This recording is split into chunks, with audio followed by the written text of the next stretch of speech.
The CESSNA TTX is the fastest fixed-leg piston in production.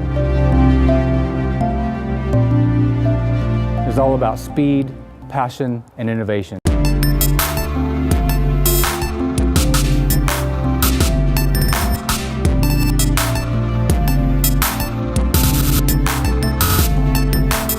The G2000 system is the most sophisticated avionics suite in general aviation. Could you tell us about the Garmin ESP system? And the ESP stands for Electronic Stability Protection. You can see the two lines right here at my 45 degrees of bank. If I was to bang to 45 degrees, the autopilot servos try to nudge me back towards level flight. If I continue to hold it past those lines, the autopilot will automatically kick on and level the airplane and roll in whatever altitude you were at the moment it kicked on. Now we can demonstrate that if you'd like. So I'm going to go ahead and go left.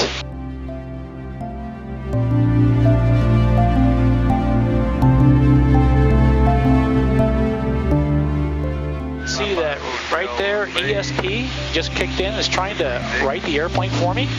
I'm going to hold it there. Then after I hold it there for a little while, engaging autopilot. The autopilot takes over the airplane and levels it and roll and pitch. So it gives the pilot a chance to recover and get his senses back. That it does. If I turn the autopilot on, notice those two lines go away because the autopilot's going to take care of it anyway. Yeah. Or if I go into the system and turn it off, it will also remove that secondary line. So just at a glance, the pilot can tell is it turned on or off. The only other aircraft I can think of with something like the ESP are some of the very expensive bizjets. Yeah, now Cirrus does have a button, the blue button or the level button, that uses the same type technology, but there's something required for the pilot for that to happen. Yeah. They have to press the level button. This here is all automatic. Yeah.